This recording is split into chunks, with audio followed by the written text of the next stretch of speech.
This morning's scripture reading will be Joshua 1 through 7, and then we will also read verses 20 through 24. Now when all the nation had finished crossing the Jordan, the Lord spoke to Joshua, saying, Take for yourselves 12 men from the people, 1 man from each tribe, and command them, saying, Take up for yourselves 12 stones from here out of the middle of the Jordan, from this place where the priest's feet are standing firm, and carry them over with you and lay them down in the lodging place where you will lodge tonight. So Joshua called the 12 men whom he had appointed from the sons of Israel, 1 man from each tribe. And Joshua said to them, Cross again to the ark of the Lord your God into the middle of the Jordan, and each of you take up a stone on his shoulder, according to the number of tribes of the son of Israel. Let this be a sign among you, so that when your children ask later, saying, What do these stones mean to you? You shall say to them, Because the waters of the Jordan were cut off before the ark of the covenant of the Lord. When it crossed the Jordan, the waters of the Jordan were cut off. So these stones shall become a memorial to the sons of Israel forever. And now verses 20 through 24. Those 12 stones, which they had taken from the Jordan, Joshua set up at Gilgal. He said to the sons of Israel, When your children ask their fathers in time to come, saying, What are these stones?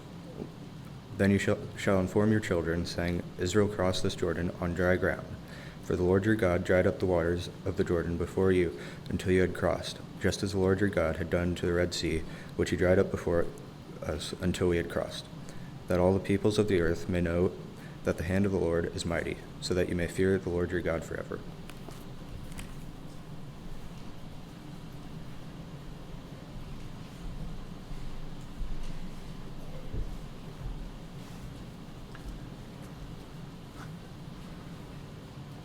Good morning.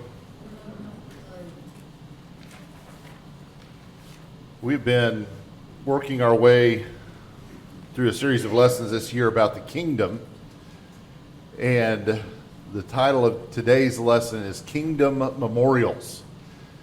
And it's interesting to me as we look at what perhaps is the very first step of the children of Israel beginning to lay claim to the kingdom that God had promised them so many generations before, that as the nation crosses the Jordan River for the first time, entering into that land that will be the home of the kingdom, that the very first thing that God has them do is take stones from the Jordan River and erect those stones as a memorial of the event that is taking place as they enter into that new kingdom.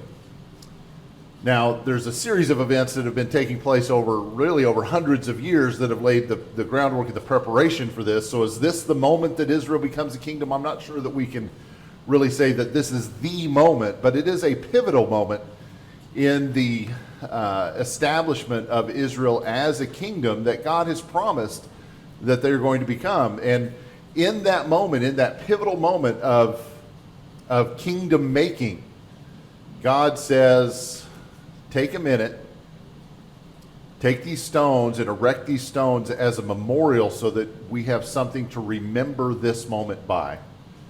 And most of you know that over the last 10 days or so, I was on a trip and I got to go spend some time in our nation's capital with a group of high school students. I really recommend that you go sometime and spend a week or more in the nation's capital. I don't recommend that you do it with a group of high school students. You'll get to be more dedicated to seeing the things you want to see if you don't have to do it with a group, but I want to go back someday. And it struck me, the memorials. That's what left an impression on me, and that's where this lesson kind of came from as we are going to look at some of these things today. So you're going to see some pictures from my trip. This isn't a ploy to lure you into a slideshow of all my pictures from Washington, but we're going to look at a few of them just as kind of a catalyst to get started in our lesson this morning, talking about the idea of a memorial. So as we walked about the city of Washington, D.C. over the last week or so, we saw memorials to individuals. You might recognize that as the Washington Memorial. So erected in the late 1800s, I think at the 100th anniversary of George Washington's death. At the time it was erected, it was the largest or the tallest building in the world. Not even close anymore, but at that time it was. And so the Washington Memorial stands there. I mean, if you enter the city, you'll see that memorial and you'll kind of know where you are based on what direction that memorial is. Not far from the Washington Memorial is the Lincoln Memorial. In fact, if you kind of envision yourself sitting where Lincoln is sitting, looking out of the pillars of the Lincoln Memorial, he's looking towards the Washington Memorial. He can see it from where he sits. We also saw this memorial in the rotunda of the Capitol. It's a memorial for Dwight Eisenhower, which is one of the 2 statues that the state of Kansas was allowed to place within the Capitol. So we saw that memorial. And each of these memorials has a story or has some emphasis for the life of the person that it represents. When you look at the Washington Memorial, it makes you think about George Washington and what he means to our country. When you go to the Lincoln Memorial, you see the text of the Gettysburg Address and you see the text of his second inaugural address on the walls of that memorial building, and you're able to reflect on what Lincoln meant to our country. And when you see Dwight Eisenhower here in his uniform, you think about what an important part he played in ending World War II as the commander of the Allied forces. And so each of those memorials brings to mind that individual and what they did and what they were all about. But we also saw some memorials for some specific events. In fact, we saw the World War II memorial, and this is just a close-up shot of the all 50 states as well as the U.S. territories are mentioned at the memorial, and there were some wreaths that were laid in front of the Kansas monument there at the World War II memorial. We also saw the Vietnam Memorial, and I have a cousin whose name is on that memorial. He died before I was born, but he was the son of my dad's oldest brother, and so I found the name of my cousin, who I never even met, but his name is there on the Vietnam War Memorial. So we honor individuals. We also honor events, or we remember events by placing a memorial in an appropriate way, and when we visit those memorials, we think about the things that took place or the events that happened in relation to that memorial. So is it any wonder then, as the children of Israel are crossing in the Jordan River, as they're entering into that promised land, that land that God had been telling them for generations that was going to be theirs, is it any wonder that God has them take a moment to establish a memorial so that they can mark this occasion, and so that in generations to come, they have a place to take their high school students, their children, and to be able to point to that memorial and say, let's talk about what this means. Let's talk about the importance of this place, the significance of the events that took place when this memorial was erected. And so we have it going on in our own nation, in our own way. We even maybe have family memorials, things that we visit, or things that remind us of things that took place in our family. But as a nation, we have those memorials, and it's important for us to understand the memorials that God uses for us to remember His kingdom as well. So what is the point of a memorial? Well, it's kind of in the name, right? The point is to remember. The memorial is to help us remember. And so this morning, as we think about what took place in Joshua chapter 4, what is it that God wanted the children of Israel to remember as they erected that memorial of stones? Well, the first thing that He wanted them to remember is that God keeps His promises. That's a memorial that is being established at the entrance of the people into their new kingdom, is a memorial that helps them remember that God has been promising this for a long, long time. And now that we are entering into that kingdom, now that we are entering into that promised land, we need to reflect back and think about the promises that God has made, and use this as a moment to understand the nature of the God that we serve, that when He makes a promise, He keeps it. Look at Genesis 17, verses 6 through 8. In Genesis 17, God is actually restating the promise that He has made to Abraham. He had made these promises before, but this is just one of the times that God states His promises to the patriarch Abraham.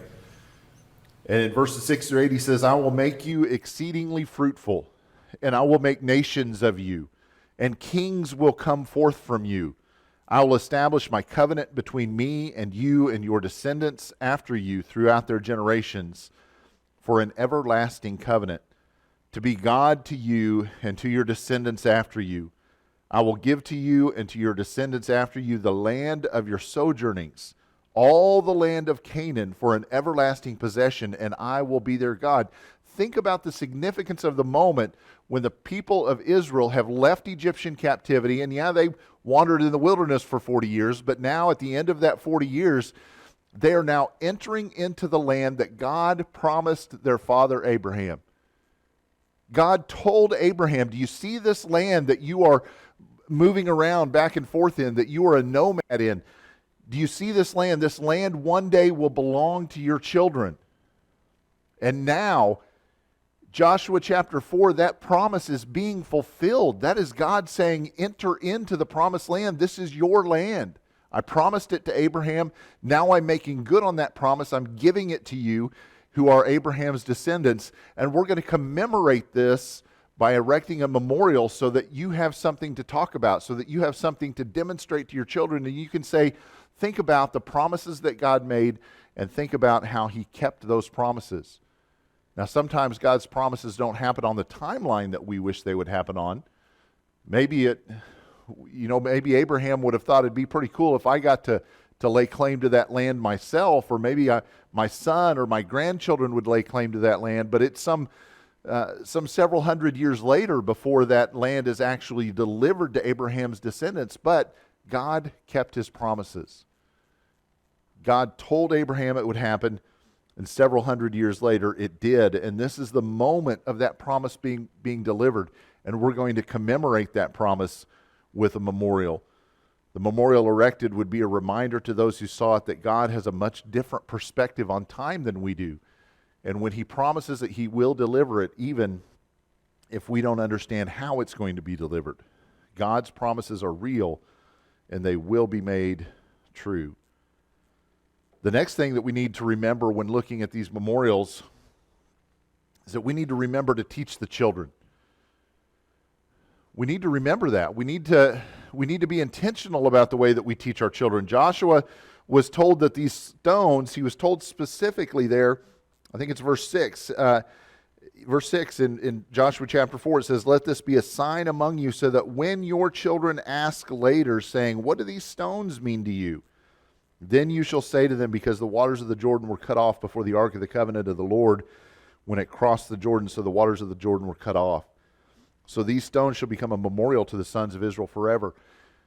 They were supposed to make those stones in a prominent place. They were supposed to put them in a place where the children would see them, and when the children saw them and they saw the way that their parents reacted to those stones and the reverence that those stones were given, that it wasn't just some random pile of rocks, that it was a real memorial that commemorated a real event. And when the children asked, it was an opportunity then for their parents to teach them about the God that they served. Object lessons are common throughout the Bible.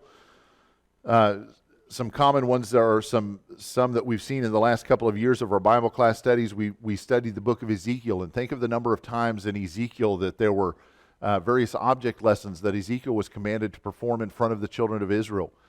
He had to lay on his side for an extended period of time, and the people would see him laying there and say, what's going on? And that was an opportunity then to have a conversation about what God was doing in their nation.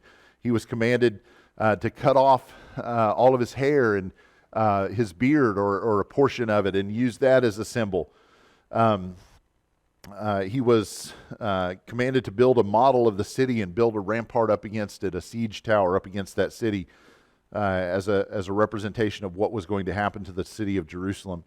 Jeremiah also is one that has a lot of object lessons in that book. There's the clay pot when he's sent to the potter and he buys the clay pot, and then he takes that clay pot to the elders and he smashes it in front of them, and that's representative of God being done with their sin, that he's going to destroy the nation in their midst. Jeremiah is also commanded to take and bury a belt, buy a new belt and take it all the way from where he lives to the Euphrates River It would have taken him weeks to get there. And he gets there, and God says, now bury that belt. And so he buries the belt, and then he goes home. And then as soon as he gets home, God says, no, go back and get it. So he has to go all the way back and dig that belt up and then take that ruined, nasty, dirty belt and use that as an object lesson for the children of Israel. So memorials become that object lesson for us. They become that center of focus, that object of discussion that we can talk about the things that they represent. And we use object lessons still all the time in the way that we teach. So Deuteronomy chapter 6, verses 20 through 25 is another example of this idea of using object lessons to teach our children. Deuteronomy 6, beginning in verse 20. It says, when your sons ask you in time to come, saying, what do the testimonies and the statutes and the judgments mean which the Lord commanded you? Then you shall say to your son, we were slaves to Pharaoh in Egypt. The Lord brought us in from Egypt with a mighty hand. Moreover, the Lord showed great and distressing signs and wonders before our eyes against Egypt, Pharaoh and all his household. And he brought us out from there in order to bring us in, to give us the land which he has sworn to his fathers. So the Lord commanded us to observe all these statutes, to fear the Lord our God, for our good always and for our survival as it is today. And it will be righteousness for us if we are careful to observe all this commandment before the Lord our God, just as he commanded us. You know, the law itself, in a sense, was a memorial. Moses here is telling them, in time to come, when your children ask, why do we do these things that we're doing? Why do we worship God in this way? Why do we observe this law in this way? That's an opportunity for you to use that law, to use that method of worship, to use that way that you revere God as an opportunity to teach your children about God and about the history of our nation, how we once were slaves and we were freed from captivity and we were brought into this land that God had promised us. And so the law itself stood as a memorial, a testimony to the goodness of God and how he had treated the people. When the people eventually lose the connection to Moses and to the captivity of Egypt, that's when the nation begins going downhill. That's when the nation begins following after sin. They need that connection between the law and Moses, their deliverer, and the time of captivity. They need that connection to be there, but once that connection is lost, then they begin to struggle as a nation. Deuteronomy 11, verse 18 and following, gives us another little insight into how we should view the law as a memorial. Deuteronomy 11, beginning in verse 18, you shall therefore impress these words of mine on your heart and on your soul, and you shall bind them as a sign on your hand, and they shall be as frontals on your forehead. And you shall teach them to your sons, talking of them when you sit in your house, and when you walk along the road, and when you lie down, and when you rise up. And you shall write them on the doorposts of your house and on your gates, so that your days and the days of your sons may be multiplied on the land which the Lord swore to your fathers to give them, as long as the heavens remain above the earth. The memory of those past events that was linked to the memorial. The law itself was a memorial, and it linked the people to their past, to their captivity, to the deliverance by Moses, to the works that God had done to bring them into the promised land. The law linked them back to those things. And the memory of those past events, God says, is tied to the success of your future nation. And if you lose that connection to the past events, then the future of your nation is in jeopardy. And so these memorials stood not just as these abstract reminders that at one point in the past something kind of cool happened, but they were tied specifically to those things to remind us of that past so that we could make our future assured. And what happened eventually was that the people lost that connection to the past. They lost the knowledge of those things that had once transpired. And when that happened, then their future was changed. And they no longer were the people that God wanted them to be. We know this happened because the Bible tells us it happened. Look at Joshua chapter 2, verse 10. Joshua 2 verse 10, it says, all that generation who were also gathered to their fathers, and there arose another generation after them who did not know the Lord, nor yet the work which he had done for Israel. There arose a generation who didn't understand the meaning of the memorials, who didn't understand the testimony of the witnesses that stood before them, who didn't know what that pile of rocks meant. And they didn't understand their connection to the past, and because they didn't understand that connection through the memorials, their future was changed. They ended up being subservient to other nations. They ended up being carried off into captivity because they lost their connection to the past. But that memorial was still there. That pile of rocks was still there. How can we lose sight of it? How could we lose connection to the past if that memorial is still there? Well, it's not enough just to erect a memorial. It's not just enough to have a pile of stones or a tall tower or a building or a statue. It's not enough just to have those things. The lessons still have to be taught to the children. The memorials themselves are not the point. It's the lesson that matters. The memorials are a means to an end. The memorials are the objects, but the lessons that go with those objects is the point. We need the memorials to teach. And if we're not using the memorials to teach, then they're meaningless. And so that is what we need to remember from this lesson in Joshua. We need to remember to teach the children. The final thing that we should remember here is that we should remember what unites us. These memorials are a link to a past that is a common past for the people of Israel, and it reminds them of the thing that draws them together, the thing that unites them, even at a future date when they may forget that they're kind of associated with one another. As long as they can look back to those past memories, past memorials, they'll remember that we really are united even though we've grown apart from one another. Look at Joshua chapter 22. Joshua 4 is the very beginning of the conquest of the land to fulfill that promise that God has made, that we're going to be given this land as our kingdom. And at the end of the book of Joshua, that conquest has been completed, and now the people are ready to go to their inheritance, to go to their land to live. And there were 3 tribes. There was a tribe of Reuben and Gad, and then half of the tribe of Manasseh that really had said, you know, we kind of like the area on the east side of the Jordan River. That suits our needs. We're going to stay there. We're not going to go into the actual promised land. And it was okay. That was okay for them to do that. But then once that conquest is over and Reuben and Gad and that half tribe of Manasseh were ready to go back to the east side of the Jordan and claim their inheritance, they got to thinking, what if our brothers who live on this side of the Jordan River forget about us? What if they forget that we're part of that family, that we're part of their same tradition? What can we do to demonstrate that we really are a part of that family? And so they did something that caused a disturbance. They built a replica of the altar that Joshua had built at Shiloh for the tabernacle, where the sacrifices of the priests were supposed to take place. They built a replica of the altar, and that stirred up a ruckus, because there's not supposed to be 2 altars. There's only supposed to be 1 altar. And if we have 2 altars, that's a bad thing. And so Joshua leads out the rest of the nation in battle array. They're ready to go to war with Reuben and Gad and that half tribe of Manasseh and say, if you guys are going to build your own altar and you're going to sacrifice to God in this place, then we can't be brothers anymore and we're going to destroy you. But pick up the story in Joshua chapter 2, beginning in verse 21. In Joshua 22, verse 21 and following, it says, Then the sons of Reuben and the sons of Gad and the half tribe of Manasseh answered and spoke to the heads of the family of Israel.